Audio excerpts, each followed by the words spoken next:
Hello everyone, welcome to our channel learners point. Percentage का session चल रहा है और परसेंटेज का अभी तक 6 पार्ट हो चुका है। आज चालू होने जा रहा है परसेंटेज पार्ट 7।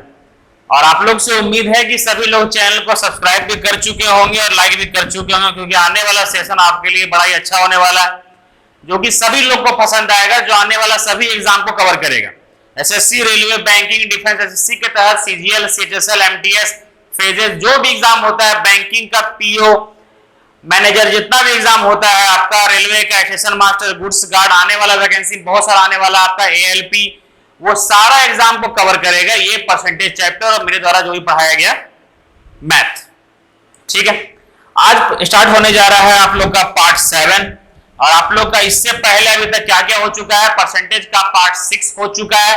ठीक है, और आप लोग को ये बता दें कि इससे पहले टाइम एंड वर्क हो चुका है और रेशियो का प्रैक्टिस हो चुका है। और चैनल पे जाइए, प्लेलिस्ट में जाइए, रेशियो का 2 वीडियो हम डाले हुए हैं मैराथन में, जिसमें पूरा का पूरा रेशियो कंप्लीट है।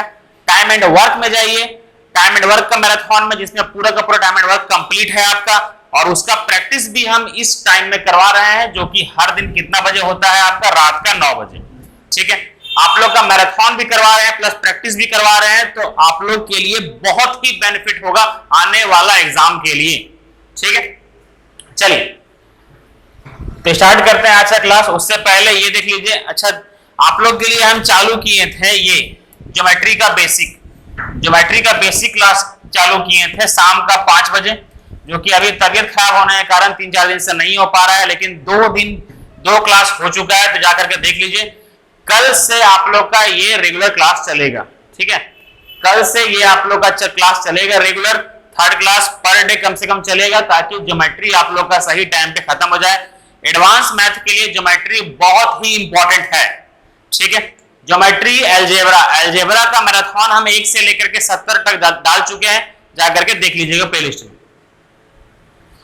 और जो लोग गिरिडीह में रह रहे हैं, आप लोग को इन्फॉर्म ये कर दें कि 19 तारीख से, मतलब कि आज से ही हम लोग का नया बैच चालू हुआ है, तो जिनको भी एडमिशन लेना है आकर के, जो अपने शहर में है, नियर वुमेन्स कॉलेज गिरिडीह। ठीक है, जो भी नए यहां पर जो हमारे शहर में रह रहे हैं, वो हमारे सामने क्लासरूम में बैठ करके देखेंगे, हम लोग से सुनेंगे, तो ज्यादा हम लोग उन पर ध्यान दे पाएंगे। ऐसा क्या होता है कि ऑनलाइन में आप लोग उस तरह से सिंसियरिटी नहीं देख सकते हैं। ऑफलाइन में क्या होता है कि हम लोग सामने फेस टू फेस देखते हैं, डाउट सॉल्व करते हैं, वो बच्चा कहीं भटक तो नहीं रहा है उस पर ध्यान देते हैं। तो ऑनलाइन से लाख गुना बेहतर है ऑफलाइन। अगर आप लोग गिरिडीह में है तो यहाँ पर आकर के अच्छा से हम लोग के सामने बैठ करके पढ़ सकते हैं। सामने पूरा बेंच, उस तरह का सेटअप पूरा है हम लोग का। ठीक है, यहाँ लाइब्रेरी भी है, ग्रुप स्टडी रूम भी है, जहां भी आप लोग पढ़ सकते हैं। ठीक है, चलिए अभी तक आप लोग का क्वेश्चन नंबर कहां तक हो चुका है, क्वेश्चन नंबर 57 तक हो चुका है। ये रहा आप लोग का क्वेश्चन नंबर 58 से, ये रहा टाइमर। प्रैक्टिस है, बेसिक बैच नहीं है, तो हम जल्दी जल्दी बता के निकलेंगे। चलिए देखिए, स्कोर बनाइए।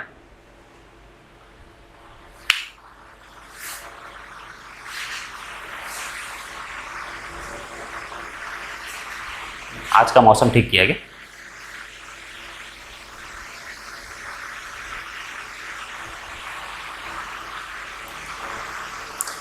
सभी को गुड इवनिंग बनाइए इसको। देखिए कितना इजी क्वेश्चन है, और ये सब क्वेश्चन आप लोग को टफ लगेगा अगर मेरे से नहीं पढ़िएगा तो। क्या लिखा हुआ देखिए, राघव अपनी आय का 80% खर्च करता है। ठीक है, एक चीज याद रखिएगा, बता रहे हैं, income is equal to expenditure plus saving. मतलब क्या है आपका आय बराबर खर्च प्लस बचत। ठीक है, आगे देखिए, राघव अपनी आय का 80% खर्च करता है। अगर अपनी आय का 80% वो खर्च करता है, मतलब 80% खर्च करता है, तो बचाता कितना परसेंट है, 20%। इसका मतलब आय कितना परसेंट है, 100%। परसेंट हटा दिए, कॉमन लेकर काट दिए। बोला गया यदि उसकी आय में 12% की वृद्धि हुई। देखिए बहुत सारा टीचर ऐसा बता देता है कि वृद्धि होने के बाद, हम यहां पर केवल क्या लिखेंगे पता है, यहां पर लिखेंगे केवल वृद्धि।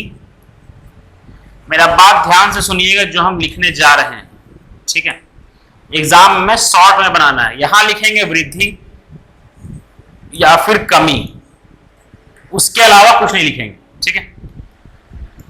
आगे देखिए, बोला गया यदि उसकी आय में 12% की वृद्धि हुई, आय कितना था 100, 12% का वृद्धि हुआ, इसका मतलब 100 का 12% कितना हो गया 12, मतलब वृद्धि कितना का हुआ 12 का। और बचत में 10% की कमी हुई, बचत कितना था 20, 10% का कमी हुआ मतलब 20 का 10% 2, मतलब कमी हुआ तो कितना हुआ -2। हमको ये बताइए यहां 12 है यहां -2 है, तो यहां पर क्या रखा जाए कि इसमें से इसको माइनस करें तो 12 आए, 14 रखेंगे तब तो 14 में 2 जाएगा तो 12 आएगा। इसका मतलब बोला गया है तो खर्च में वृद्धि प्रतिशत क्या होगा। आपको पता है कि यहां पर जो हम लोग लिख रहे हैं वो क्या लिख रहे हैं, वृद्धि और कमी लिख रहे हैं, तो यहाँ प्लस है मतलब वृद्धि हुआ है। तो खर्च में कितना का वृद्धि हुआ है 14 का, कितना में 80 में, इंटू 100, 20 से गया 4 बार में, 20 से गया 5 बार में, 2 से गया 2 बार में, 2 से गया 7 बार में, 35/7 का मतलब 17.5, 35/7 का 35/2 का मतलब 17.5। अभी 3, 4, 5 क्वेश्चन इसी टाइप का होगा। Income is equal to expenditure plus saving, कल वोटिंग वाला हुआ था। नेक्स्ट क्वेश्चन करते हैं।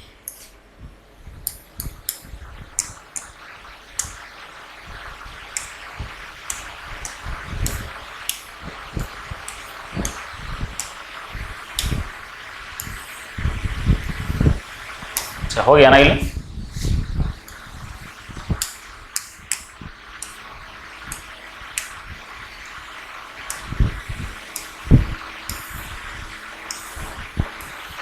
ये रहा क्वेश्चन आपके सामने और ये रहा टाइमर आपके सामने। 30 सेकंड का समय है, बनाइए।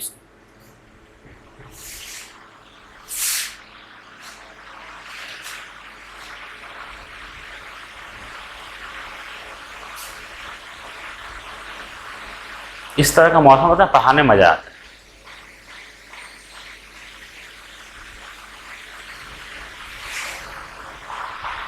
आवाज ब्लिंक कर रहा है,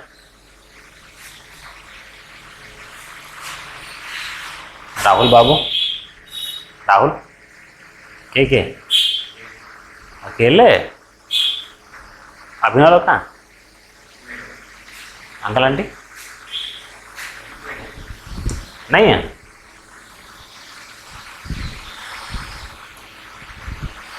देखिए, मोनिका अपनी आय का 72% खर्च कर देती है। अगर 72% खर्च कर देती है तो बचाती कितना परसेंट है 28%। इनकम कितना है 100%, ठीक। यदि उसकी आय में 20% की वृद्धि होती है, आय में 20% की वृद्धि हुई, ठीक है, तो कितना वृद्धि हुआ है +20 का वृद्धि हुआ है। आगे, और बचत में 15% की वृद्धि हुई, बचत में कितना परसेंट की वृद्धि हुई 15%। देखिए 28 का 10% 2.8 और 5% 1.4, तो कुल मिलाकर के कितना का वृद्धि हुआ है 4.2 का, कितना का वृद्धि हुआ है 4.2 का, ठीक। 28 का 10% 2.8, 28 का 5% 1.4, मिला करके 15% 4.2, ठीक। तो अगर ये 20% है तो ये कितना हुआ होगा 15.8, तभी तो 15.8 और 4.2 कितना हुआ होगा 20, ठीक। तो बोला गया खर्च में कितना का वृद्धि हुआ है, खर्च में कितना का वृद्धि हुआ है 15.8 का, कितना में 72 में, गुना 100। सही है यहां तक। अब काटते जाइए, ये 0 यहां से ये गया। आप इतना भी नहीं कर सकते क्योंकि अप्रॉक्स बहुत ज्यादा ही करीबी दिया हुआ है, तो थोड़ा मोड़ा आपको कैलकुलेशन करना पड़ेगा, ठीक। ये कितना बार में 36 बार में, कितने, ये गया 5 बार में, ये गया आपका 9 बार में, ठीक है, ये गया आपका, आ गया, ठीक। देखिए दोबारा कर रहे हैं, 0 0 काटे, 2 से गया ये कितना बार में आपका 36 बार में, 2 से गया ये 5 बार में, 2 से गया ये 18 बार में, 2 से गया ये 79 बार में। ठीक, फिर क्या होगा आपका 79 इंटू 5 कितना हो जाएगा आपका 395 बटा 18। ठीक, 18 दूनी 36, बचा कितना 3, 18 दूनी 36 मतलब 22 के करीब आएगा, और 22 के करीब एक ही ऑप्शन है, ये रहा 21.9। करना पड़ेगा क्योंकि बहुत क्लोज ऑप्शन दिया हुआ है, करना पड़ेगा, और उतना कोई बड़ा विषय नहीं है कि आपको बोलिए कि नहीं कर पाएंगे सर। ठीक है, चलिए आगे करते।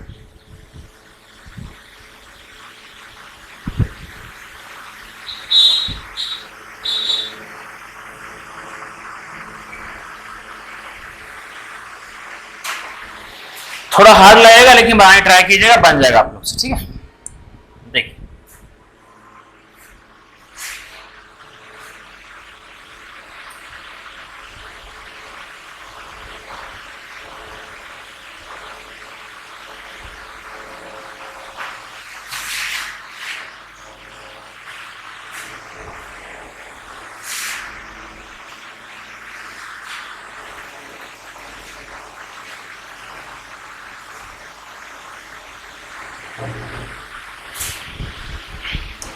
देखिए क्या लिखा हुआ है, अनु अपनी मासिक आय का 68% खर्च करती है। अगर 68 खर्च करती है तो बचाते कितना है 32, तभी तो मिलाकर कितना हुआ है 100, यही हुआ होगा। यदि उसकी मासिक आय में 20% की वृद्धि हुई, 100 था, मासिक आय में 20% का वृद्धि हुआ, इसका मतलब कितना हो गया +20। ठीक है, यहां तक। फिर क्या लिखा हुआ देखिए, लिखा हुआ है यदि उसकी मासिक बचत में 9/3/8% की वृद्धि हुई। सबसे पहले यह कर लीजिए कि 9/3/8% का फ्रैक्शन वैल्यू क्या होता है। 9 8 72 और 3 75, 75/8 100, परसेंटेज हटेगा नीचे 100 आएगा, 25 दिया 75, 25 चौक 100, मतलब 3/32। मतलब उसकी मासिक बचत में 3/32 की वृद्धि हुई। पहले कितना था 32, तो 32 का 3/32 वृद्धि हुआ है। मतलब कितना का वृद्धि हुआ है 3 का वृद्धि हुआ है। ठीक, अगर यहां 20 है यहां 3 है तो यहां 17 रहा होगा, +17, तभी तो मिलाकर के 20 रहा होगा। तो खर्च में वृद्धि, जो व्यय, व्यय का मतलब खर्च, एक्सपेंडिचर, खर्च में कितना का वृद्धि हुआ है 17 का, किसमें 68 में, 17 चौक 68, 1/4, 1/4 को क्या बोलते हैं 25%। ये रहा आपके सामने बेस्ट आंसर। बहुत ही मजा आया होगा आप लोग को, अच्छा भी लगा होगा, है ना। तो आगे बढ़ते हैं नेक्स्ट क्वेश्चन के लिए।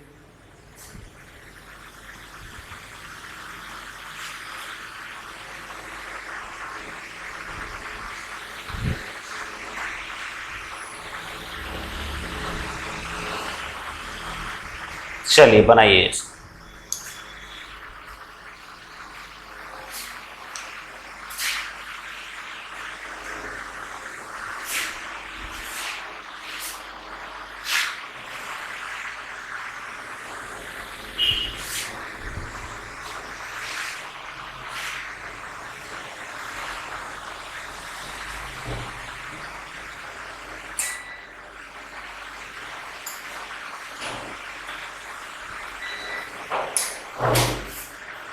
आ गया बड़ा अच्छा है भाई, रहने दे, रेडी। एक व्यक्ति अपनी आय का 75% खर्च करता है, व्यय का मतलब खर्च करता है। ठीक, उसका आय अगर 100 यूनिट है, मतलब 100 है, खर्च कितना करता है 75, तो बचाता कितना है 25। ठीक, यदि उसकी आय में 28% की वृद्धि हुई, 100 में 28 का वृद्धि हुआ है तो कितना हो गया, प्लस 28। अच्छा, आज आप लोग के बगल से हम नहीं जा रहे हैं ना, इसलिए नहीं जा रहे क्या कि लाइन बोलते हैं, मौसम अच्छा है इसलिए यहाँ गर्मी नहीं लग रहा है, ठीक लग रहा है, इसलिए सामने से भाग नहीं रहे हैं। ठीक है, हर बार भागे थे सामने से।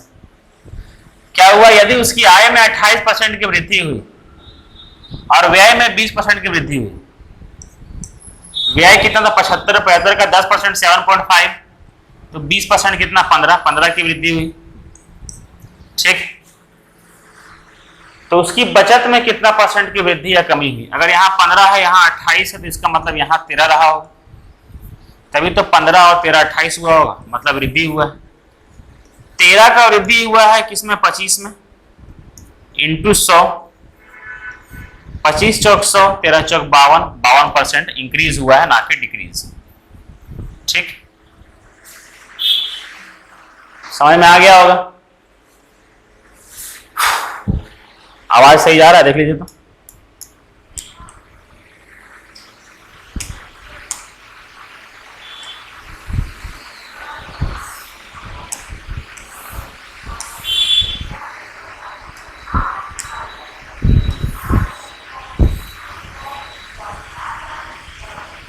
ओते तो ध्यान बड़ा हो जाता है भाई।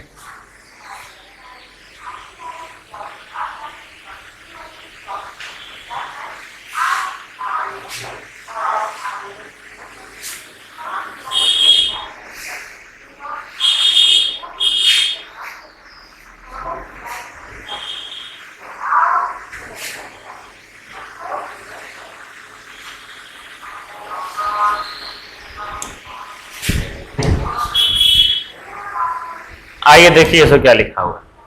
सुधा अपनी आय का 15% बचाती है, टोटल आय 100% माना जाता है, तो खर्च कितना करती होगी 85, तो बचाती कितना होगी 15। ठीक है, ठीक है यहां तक।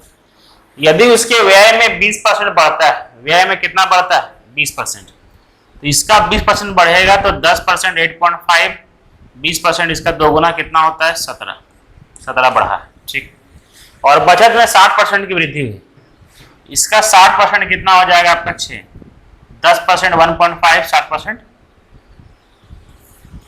9। ठीक है, 60% कितना हो जाएगा 9। तो व्यय में 17 का वृद्धि हुआ है, बचत में 9 का वृद्धि हुआ है, कुल मिलाकर के 26 का वृद्धि हुआ है। तो टोटल आय 100 था, अब 26 का वृद्धि हुआ है, तो आंसर कितना हो जाएगा 26। इसी टाइप का क्वेश्चन आएगा, इसमें उतना लेवल हार्ड नहीं देगा, बेफिक्र रहिए। ठीक है,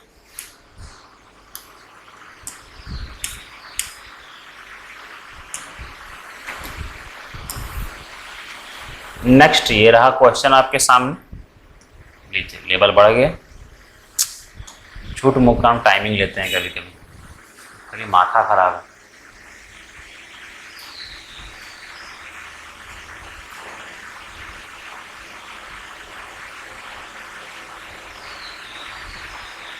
चलिए बनाइए।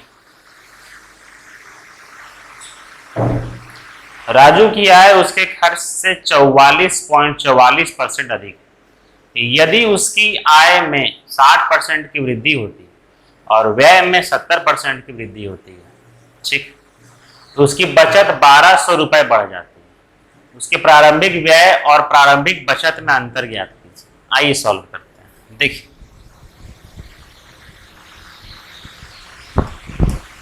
क्वेश्चन लिखा हुआ, राजू की आय उसके खर्च से 44.44% अधिक है। इसका फ्रैक्शन वैल्यू क्या होता है 4/9। ठीक, राजू की आय उसके खर्च से 44.44% अधिक है। किससे अधिक है? खर्च से। बेस किसको माना है? खर्च को। और यहां बेस क्या है?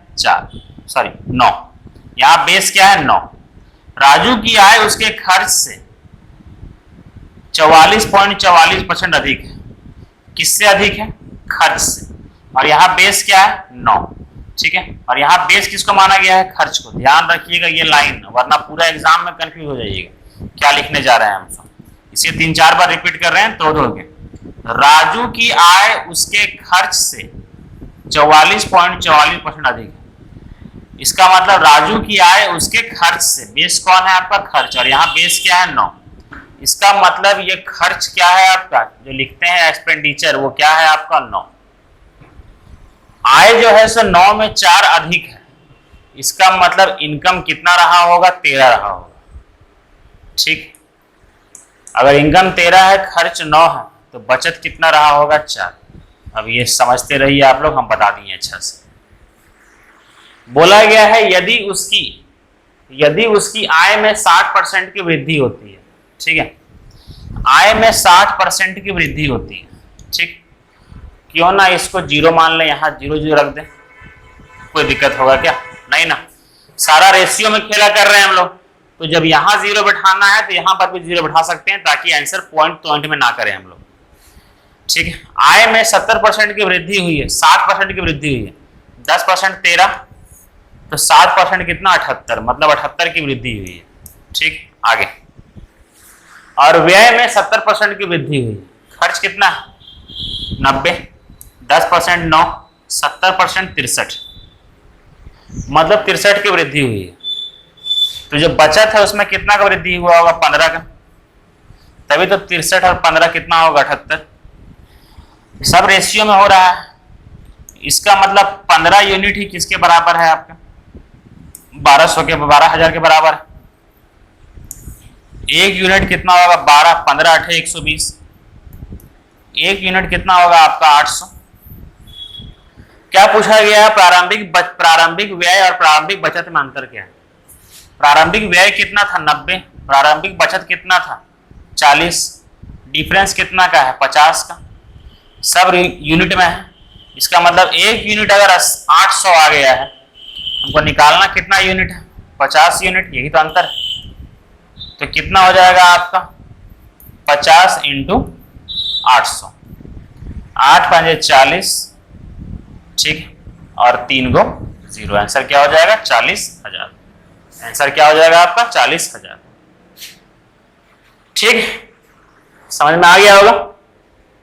नेक्स्ट क्वेश्चन करते हैं।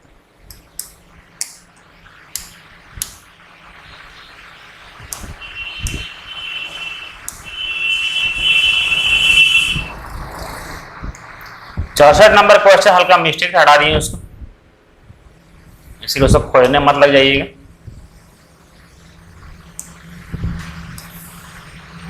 चलिए बनाइए।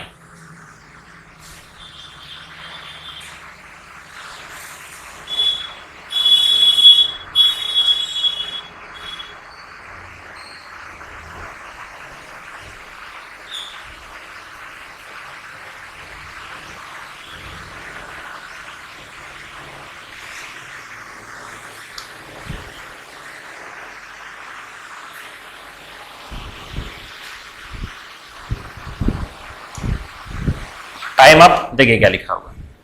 सोनू अपनी आय का 15% बचा लेती है। 100 यूनिट आय, खर्च कितना यूनिट? 85 यूनिट। बचाते कितना है? 15 यूनिट। सारा रेशियो में हो रहा है, परसेंटेज में। यदि उसकी आय में 20% की वृद्धि हुई, आय में कितना का वृद्धि हुआ है? 20% का। यहां पर कुछ और लिखना पड़ेगा, ध्यान रखिएगा। अगर 20% का वृद्धि हुआ है तो अब जो आय है वो कितना हो गया है? 120। अगर आय में उसका 20% का वृद्धि हुआ है तो अब जो आय है सो कितना हो गया है? 120। ठीक, आगे पढ़ते हैं। और वह अब भी पहले जितनी ही बचत करती हो, ठीक है, अब वह पहले जितनी ही बचत करती हो। ये लाइन बहुत ही खराब लिखा है, ठीक है। ऐसा इसलिए खराब लिखा है कि ध्यान दीजिएगा, ठीक है।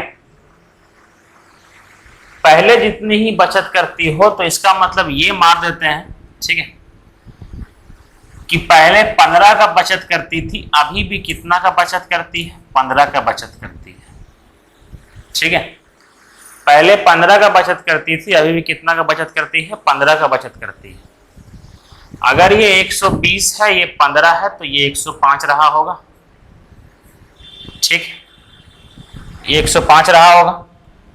इसका मतलब पहले जो खर्च था वो 85 था, अब कितना हो गया है 105। खर्च में कितना का वृद्धि हुआ है? 20 का वृद्धि हुआ है। ठीक, खर्च में 20 का वृद्धि हुआ है, कितना में? 85 में इंटू 100। ठीक, ये गया आपका 5 से 17 बार में, और ये गया 5 से 4 बार। कितना हो गया? 400/17। 400/17। ठीक, 17 दूनी 34, बचा कितना? 6। ठीक है, 17 तिया 51, मतलब 23 पॉइंट समथिंग होगा। ठीक है, 17 तिया 51। ठीक है, और ध्यान दीजिएगा बचा कितना यहाँ पर? 9। ये पॉइंट, ये 0। ठीक है, 17 पंजे 85 होता है ना, 17 पंजे 85, मतलब 23.5 के लगभग में आएगा। कितना अप्रोक्स दिया है देखते हैं। आंसर क्या होगा आपका? ये वाला आंसर क्या होगा आपका? 23.5। ठीक, आपको सॉल्व करना ही पड़ेगा। एग्जाम में इतना अप्रोक्स दिया है कि आपको सॉल्व करना ही पड़ेगा। ये लाइन पर ध्यान दीजिएगा, इस क्वेश्चन का यही खूबी है, ये वाला। ठीक है, अब भी पहले जितना ही बचत करता है। अगर आगे दिमाग बढ़ जाएगा तब ये पता चलेगा कि जब इनकम 20% बढ़ता है और वो पहले जितना ही जब बचत करता है, तो जब इनकम जितना बढ़ा है उतना ही आपका एक्सपेंडिचर भी बढ़ेगा। अगर 20 बढ़ा है तो 20 बढ़ेगा, 30 बढ़ा है 30 बढ़ेगा, 40 बढ़ा है 40 बढ़ेगा। अगर ये कांस्टेंट है तो जितना ये बढ़ेगा उतना ही ये बढ़ेगा। एग्जाम में आपको इतना करने की जरूरत नहीं पड़ेगा, एग्जाम में ये सब कैंसिल करने की जरूरत पड़ेगा। ठीक है, सॉरी, एग्जाम में ये लिखने की जरूरत नहीं है, डायरेक्ट आप ये लिख दीजिएगा डायरेक्ट। क्योंकि अगर ये आपका कांस्टेंट है तो जितना ये बढ़ेगा उतना ही ये बढ़ेगा। अगर ये आपका कांस्टेंट है तो जितना ये बढ़ेगा उतना ही ये बढ़ेगा। ये आपको एग्जाम में पता करना होगा। जब हम बेसिक बताएंगे तब पता चलेगा, मेरे से बेसिक पढ़िएगा तो। ठीक है, चलिए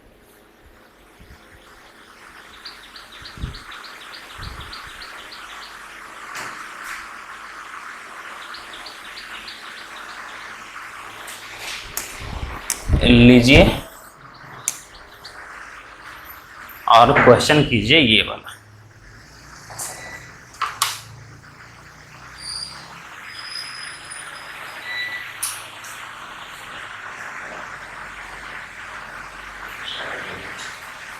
आ गया, आ गया, आ गया।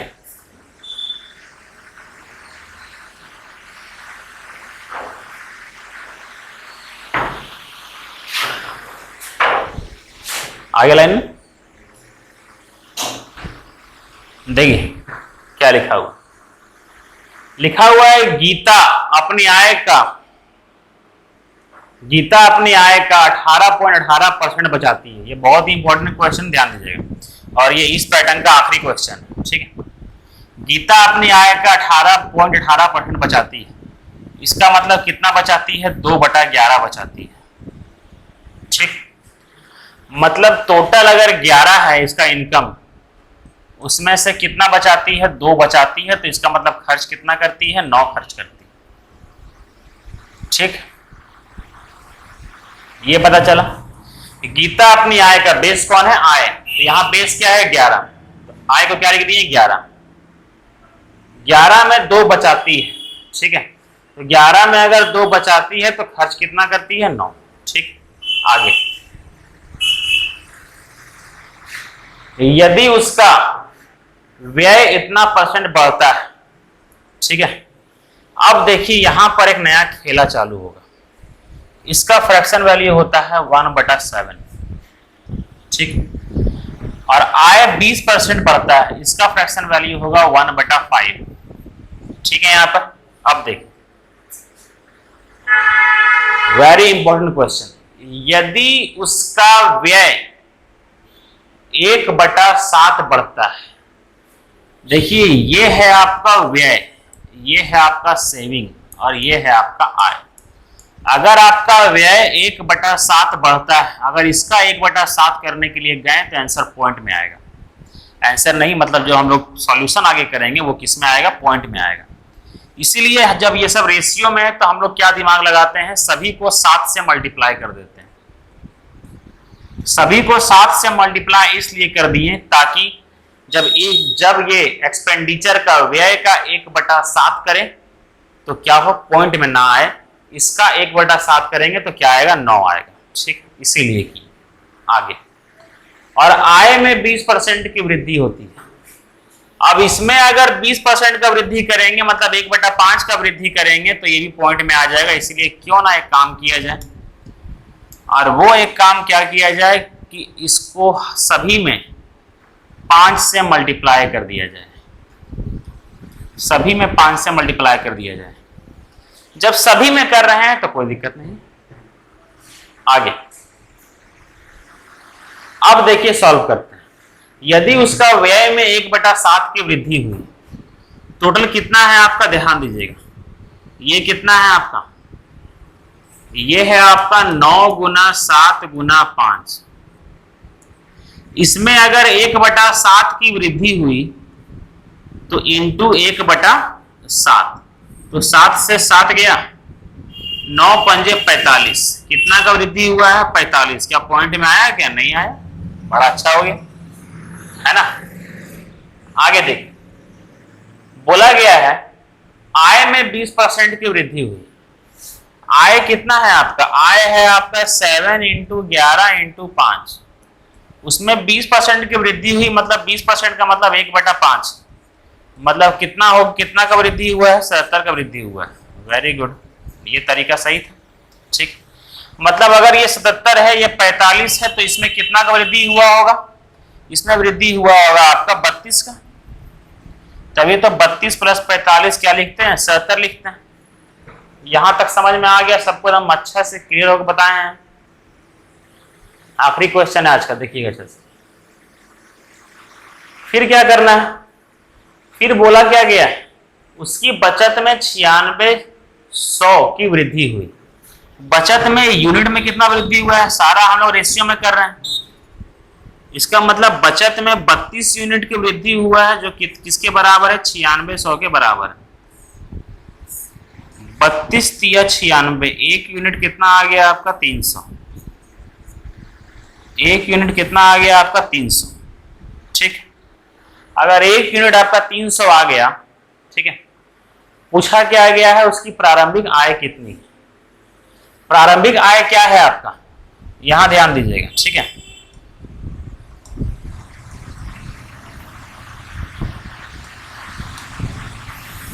ये आ गया 1 यूनिट, प्रारंभिक आय आपका ये था। ठीक है, तो आपका प्रारंभिक आय से इसको मल्टीप्लाई कर देंगे। ठीक है, 1 यूनिट आ गया, ये आपको इतना यूनिट निकालना है। ठीक है, आपको निकालना कितना है, 7 × 11 × 5 यूनिट निकालना है ना। इनकम तो आपका वही है ना, प्रारंभिक इनकम। और 1 यूनिट कितना आ गया है आपका, 1 यूनिट आ गया है आपका 300। ठीक, लास्ट में 2 को 0 होगा, लास्ट में 2 को 0 होगा, तो ये आंसर होगा नहीं। ठीक है, और लास्ट में 5 है और सभी ऑड है, इसका मतलब आखिरी में 5 होगा, तो ये तो होगा नहीं। ठीक है, अब इसको जब सॉल्व कीजिएगा तो कैसे सॉल्व होगा वो ध्यान दीजिएगा। 7 पंजे 35, 35 तिया 105। ठीक, 35 तिया 105। और किसी भी नंबर को 11 से मल्टीप्लाई करने का तरीका बताए हैं, जस्ट इसको छोड़ करके वापस से वही नंबर लिख दीजिए, तो क्या आ जाएगा, 1155। तो क्या आ गया आपका, 1155। ये रहा आपके सामने आंसर। उम्मीद है आप लोग को सेशन बहुत अच्छा लगा होगा। आज का क्लास यहीं पर रखते हैं, कल फिर से चालू करेंगे। सभी लोग चैनल को सब्सक्राइब करके लाइक भी कर दीजिएगा, अपने फ्रेंड लोग को बताइएगा। कल मिलते हैं शाम का 5 बजे ज्योमेट्री के साथ, फिर रात का 9 बजे परसेंटेज का प्रैक्टिस के साथ। सभी लोग चैनल को देखते रहिएगा। लव यू ऑल, चलिए गुड नाइट।